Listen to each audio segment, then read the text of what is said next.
ಥರ ಕರ್ವಿ ಎಡ್ಜಸ್ಸಲ್ಲಿ double fold ಮಾಡಿ stitch ಮಾಡುವಾಗ ಮೇಲೆ ಇದು ರಿಂಕಲ್ಸ್ ಬರುತ್ತೆ, ಇಲ್ಲ ಒಳಗಡೆ ಫೋಲ್ಡ್ ಮಾಡಿ ಸ್ಟಿಚ್ ಮಾಡೋ ಕಡೆ ರಿಂಕಲ್ಸ್ ಬರುತ್ತೆ. ಸೊ ಅದಿಲ್ಲದೆ ಈಸಿಯಾಗಿ ಯಾವ ಥರ ಈ ಥರ ನೀಟ್ ಫಿನಿಶಿಂಗ್ ಕೊಡೋದು ಅಂತ ಇವತ್ತು ನಾನು ವೀಡಿಯೋಲಿ ಹೇಳ್ತೀನಿ. ಇದೇ ಥರ ರೆಗ್ಯುಲರ್ ಆಗಿ ನಿಮಗೂ ಸ್ವಿಂಗ್ ಟಿಪ್ಸ್ ಬೇಕಂದರೆ ನಮ್ಮ ಚಾನಲ್ನ ಫಾಲೋ ಮಾಡಿ. ಸೊ ನಾರ್ಮಲಿ ಈ ಥರ ಶೇಪಲ್ಲಿ ಕಟ್ ಮಾಡಿರ್ತೀವಿ. ಸೊ ಎಡ್ಜಸ್ಸಲ್ಲಿ ಒಂದು 1/4 ಇಂಚ್ ಬಿಟ್ಕೊಂಡು ಈ ಥರ ಶ್ರಿಂಕ್ ಮಾಡಬೇಕು. ಸ್ಟಿಚ್ ಬೀಳುತ್ತೆ.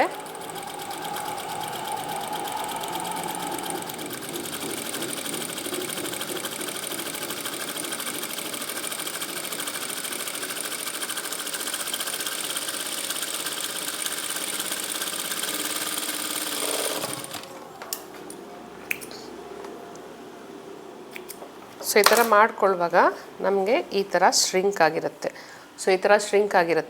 ಇವಾಗ ಇದನ್ನು ನಾವು ಫೋಲ್ಡ್ ಮಾಡಿ ಸ್ಟಿಚ್ ಮಾಡಬೇಕು.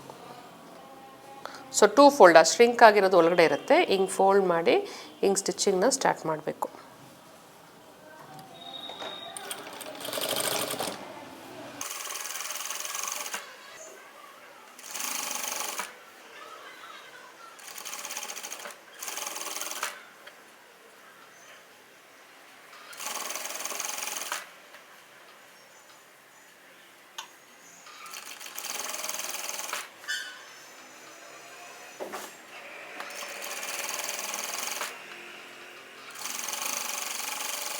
ಸೊ ಇಲ್ಲಿ ನೋಡಿ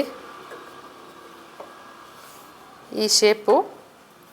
ಸೊ ಈ ಶೇಪ್ ಎಷ್ಟು ನೀಟಾಗಿದೆ. ಆ್ಯಂಡ್ ಆಲ್ಸೋ ಒಳಗಡೆನೂ ನಿಮಗೆ ಈ ಥರ ಫೋಲ್ಡು ರಿಂಕಲ್ಸ್ ಏನಿಲ್ಲ.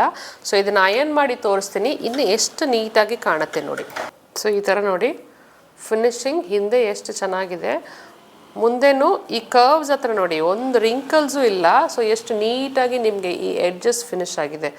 ಸೊ ಈ ಥರ ನಾವು ಮಾಡುವಾಗ ಸ್ಮೂತ್ ಫಿನಿಶಿಂಗ್, ಎಲ್ಲೂ ನಿಮಗೆ ರಿಂಕಲ್ಸ್ ಗ್ಯಾದರ್ಸ್ ಏನು ಫಾರ್ಮ್ ಆಗಲ್ಲ.